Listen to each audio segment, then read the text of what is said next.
अस्सलामुअलैकुम। कैसे हैं आप लोग? I am sure all of you are doing great. सांस ज़िंदगी की एक बुनियादी ज़रूरतों में से है।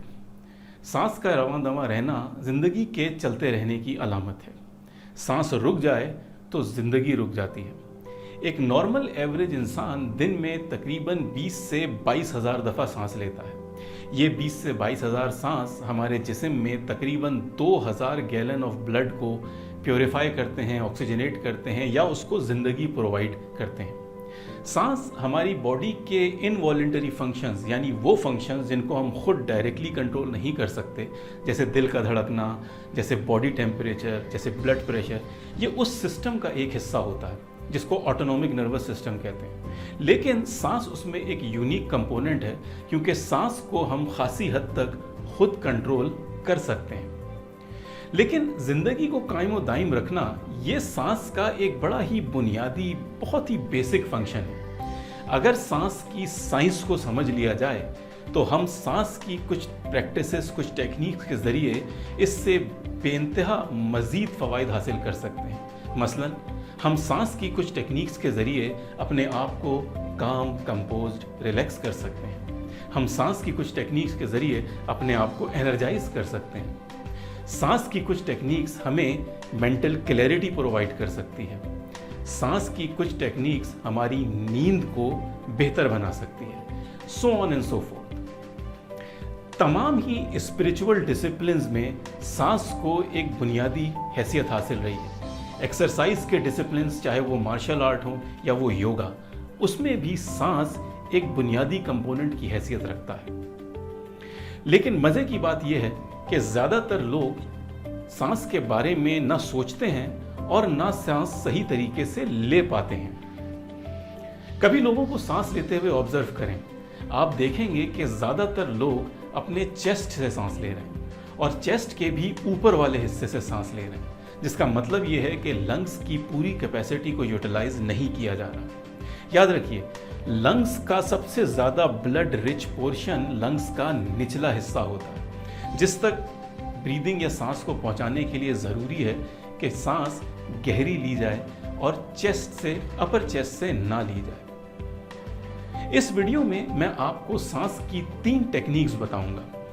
2 टेक्निक्स डीप ब्रीदिंग की और एक यूनिक टेक्निक। ये टेक्निक्स अगर आप अपने डेली रूटीन में इनकॉर्पोरेट कर लेंगे तो आप इनके बेनिफिट्स खुद फील करेंगे। So let's move on to the techniques. Deep breathing यानी गहरे सांस। डीप ब्रीदिंग के न्यूमरस बेनिफिट्स हैं जो कि साइंटिफिकली प्रूवन हैं। मैं इनमें से कुछ बेनिफिट्स क्विकली आपको बता देता हूँ। नंबर 1, डीप ब्रीदिंग हमारे ऑटोनोमिक नर्वस सिस्टम को काम, बैलेंस या रिलैक्स कर देती है। जब हम सांस लेते हैं तो हम अपने सिंपैथेटिक नर्वस सिस्टम, यानी वो नर्वस सिस्टम जो फाइट और फ्लाइट या स्ट्रेस रिस्पॉन्स क्रिएट करता है, और पैरासिम्पैथेटिक नर्वस सिस्टम, यानी वो सिस्टम जो रेस्ट एंड डाइजेस्ट या रिलैक्सेशन रिस्पॉन्स प्रोड्यूस करता है, इन दोनों को एक्टिवेट करते हैं। लेकिन डीप ब्रीदिंग जब हम करते हैं तो हमारा पैरासिम्पैथेटिक सिस्टम ज़्यादा डोमिनेंट हो जाता है, यानी रिलैक्सेशन रिस्पॉन्स डोमिनेंट हो जाता है। सो इस तरह डीप ब्रीदिंग हमारे ऑटोनोमिक नर्वस सिस्टम को काम और कंपोज कर देती है। यही वजह है कि deep breathing physiological symptoms of stress को कम करने के लिए रिकमेंड की जाती है। स्ट्रेस प्रोड्यूसिंग हार्मोन्स जैसे कि कार्टिसोल, इसकी प्रोडक्शन को डीप ब्रीदिंग सप्रेस कर देती है। यही वजह है कि बहुत से autonomic nervous system related issues जैसे एंग्जाइटी, पैनिक अटैक्स, स्ट्रेस और इवन PTSD, इनमें डीप ब्रीदिंग एक्सरसाइजेज सजेस्ट की जाती हैं। डीप ब्रीदिंग हमारे मूड को भी इन्हेंस करती है, यानी इमोशंस को रेगुलेट करती है, पॉजिटिव इमोशंस प्रमोट करती है। ये भी साइंटिफिक रिसर्च ने प्रूव किया है कि continuous practice of deep breathing, यानी अगर आप रेगुलरली डीप ब्रीदिंग की प्रैक्टिस करते रहें तो ये आपको फ्यूचर में होने वाले या फ्यूचर में आने वाले स्ट्रेसफुल सिचुएशंस को हैंडल करने या उनसे कोप करने के लिए भी प्रिपेयर करती है। इसी तरह चंद साइंटिफिक रिसर्चेस ने यह भी प्रूव किया है कि डीप ब्रीदिंग का इम्पैक्ट हमारी बॉडी पे जीन एक्टिवेशन पे भी होता है, यानी हमारी बॉडी सर्टेन जीन्स को किस तरह एड्रेस करती है या किस तरह एक्टिवेट करती है, ये चीज़ भी डीप ब्रीदिंग से इन्फ्लुएंस होती है।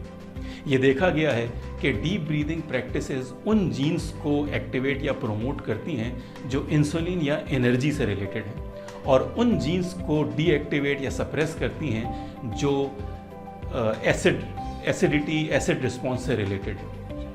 इसी तरह डीप ब्रीदिंग का एक बहुत बड़ा फ़ायदा ये है कि डीप ब्रीदिंग आपकी नींद को बहुत बेहतर या इम्प्रूव कर देती है।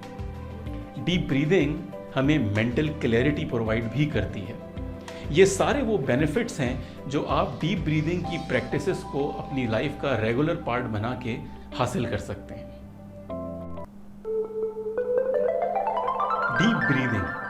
डीप ब्रीदिंग को डायफ्रेगमेटिक ब्रीदिंग, एब्डोमिनल ब्रीदिंग या बेली ब्रीदिंग भी कहते हैं। ज़रा एक एक्सपेरिमेंट करें। एक हाथ अपना सीने पे और एक अपनी बेली या पेट पे रखें। अब एक गहरा सांस लें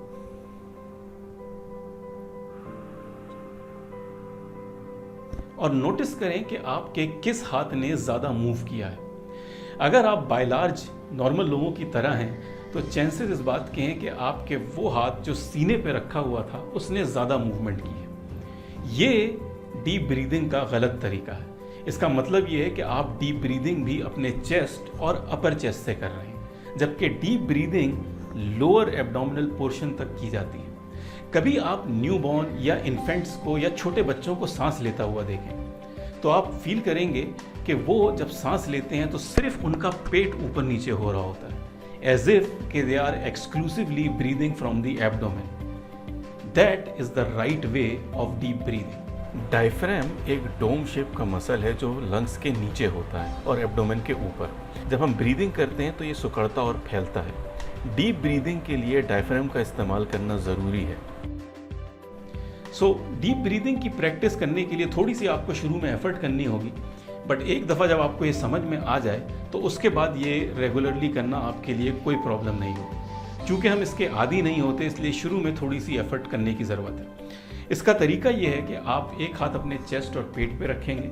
ये सिर्फ डेमोन्स्ट्रेट करने के लिए कह रहा हूँ, ये ज़रूरी नहीं है कि ये हाथ रख के एक्सरसाइज की जाए। एक बात और कि डीप ब्रीदिंग की प्रैक्टिस आप चाहें तो बैठकर, लेटकर या खड़े होकर जिस तरह भी चाहें कर सकते हैं, लेकिन देखा यह गया है कि लेट के इसकी प्रैक्टिस करना शुरू में ज़्यादा इजीली और ज़्यादा क्विकली आपको डायफ्रेगमेटिक ब्रीदिंग सिखा देगा। एक हाथ सीने और एक हाथ पेट पे रखें और नाउ नाक से हम सांस लेंगे और उसके बाद मुंह से उसे स्लोली एक्सहेल करेंगे, और जब एक्सहेल करेंगे तो अपने होठों को पर्च कर लेंगे इस तरह। और एक चीज़ कि ये ब्रीदिंग हम 1:2 के रेशियो में करेंगे, यानी अगर हमने 4 सेकंड तक सांस इनहेल किया है तो 8 सेकंड तक सांस एक्सहेल करेंगे। सांस लेते हुए हम अपनी बेली को पूरी तरह फिल करेंगे, पूरी तरह स्ट्रेच आउट होने देंगे, अपनी लोअर चेस्ट की साइड को, रिबकेज की साइड्स को फूलने देंगे, और जब सांस एक्सहेल करेंगे तो पूरी तरह पेट को अंदर जाने देंगे। शुरू में थोड़ा सा चैलेंज आएगा, बट अगेन 3 से 4 दफ़ा ये करने के बाद आप इसको ईजीली कर सकेंगे। So let's try this out. एक हाथ सीने पे, एक हाथ एब्डोमेन पे, और अब हम एक सांस स्टार्ट करेंगे। Inhale 2 3 4, exhale 2 3 4 5 6 7 8, inhale 2 3 4, exhale 2 3 4 5 6 7 8, inhale 2 3 4, exhale 2 3 4 5 6 7 8. So this is how deep breathing is done. शुरू में शायद आपको चैलेंज आए, लेकिन थोड़ी सी प्रैक्टिस के बाद आप बड़े कन्वीनियंटली और बड़े इजीली डीप ब्रीदिंग की 1:2 के रेशियो में एक्सरसाइज कर सकेंगे। इस एक्सरसाइज से वो तमाम बेनिफिट जो पहले मैंने डीप ब्रीदिंग के आपको बताए हैं आपको हासिल होंगे।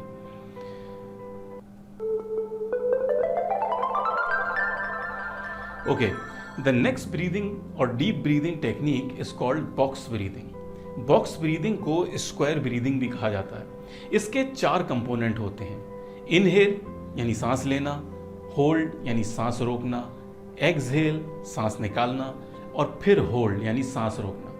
इन 4 कंपोनेंट से मिलके बॉक्स ब्रीदिंग का एक साइकिल बनता है। लेकिन इन चारों कंपोनेंट्स की ड्यूरेशन सेम होनी चाहिए। यानी अगर आपने 4 सेकंड के लिए इनहेल किया है तो फिर आप 4 ही सेकंड के लिए होल्ड करेंगे, 4 सेकंड के लिए एक्सहेल करेंगे और फिर 4 सेकंड के लिए होल्ड करेंगे। ये इस तरह एक साइकिल कंप्लीट हो जाएगा। इसीलिए इसको स्क्वायर ब्रीदिंग कहते हैं, क्योंकि चारों साइजेस बराबर हैं या चारों साइकिल्स इक्वल हैं। So let's try this box breathing.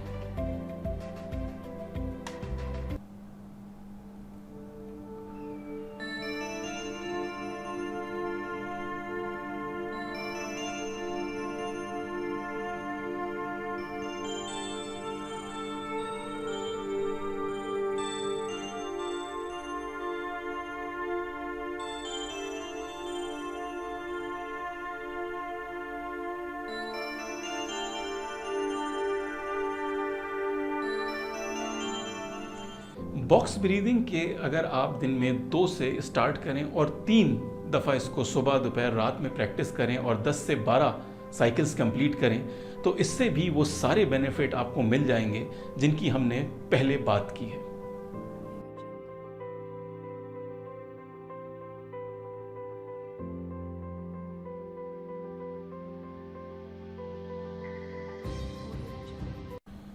So this technique is called breath walking. Although इसका नाम ब्रेथ वॉकिंग है, लेकिन आप इसको वॉकिंग किए बगैर भी कर सकते हैं, और अगर वॉक के साथ करें तो क्या बात है। इस टेक्निक में हम 4 छोटे छोटे सांस में इनहेल करते हैं और 4 ही छोटे छोटे सांसेस में एक्सहेल करते हैं। ब्रेथ वॉकिंग की प्रैक्टिस आपकी बॉडी को एनर्जाइज करने, आपको मेंटल क्लैरिटी प्रोवाइड करने और आपके मूड को स्टेबलाइज करने के लिए इंतहाई रिकमेंडेड एक्सरसाइज है। So here is how it is done.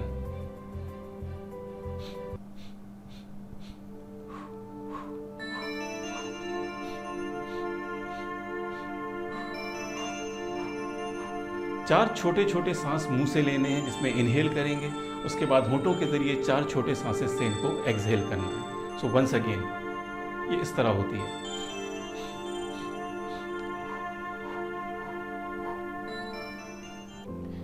अगर आप इस एक्सरसाइज के इम्पैक्ट को कई गुना बढ़ाना चाहते हैं तो उसके लिए एक और टिप, हमारी फिंगर की टिप्स पे नर्व एंडिंग्स होती हैं। चाइनीज़ मेडिसिन में इनको एनर्जी मेरिडियंस कहा जाता है। अगर आप ब्रेथ वॉकिंग के साथ अपनी फिंगर्स को टैप करना शुरू कर दें तो इस एक्सरसाइज का इम्पैक्ट कई गुना बढ़ जाता है। उसका तरीका ये होगा कि हर ब्रेथ के साथ आप एक फिंगर और थंब को टच करेंगे, यानी पहली ब्रेथ के साथ थंब और इंडेक्स फिंगर, दूसरी ब्रेथ के साथ थंब और मिडिल फिंगर, तीसरी ब्रेथ के साथ थंब और रिंग फिंगर, और आखिरी सांस के साथ थंब और लिटिल फिंगर। इसी तरह जब आप एक्सहेल करेंगे तो पहली एक्सहेल पे थंब और इंडेक्स फिंगर, दूसरी एक्सहेल पे थंब और मिडिल फिंगर, तीसरी पे थंब और रिंग फिंगर, और लास्ट पे थंब और लिटिल फिंगर।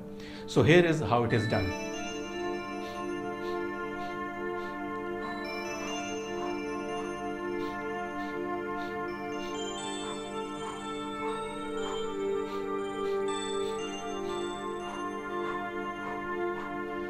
दिन में 3 दफ़ा अगर आप 10 से 12 दफ़ा ब्रेथ वॉकिंग की प्रैक्टिस कर लें या ब्रेथ वॉकिंग के सांस ले लें तो ये बेनिफिट जो पहले डिस्कस किए हैं आप खुद फील करेंगे। सो ये आज की वीडियो में तीन एक्सरसाइजेस ब्रीदिंग के हवाले से, इनको अपने लाइफ स्टाइल का पार्ट बनाएं।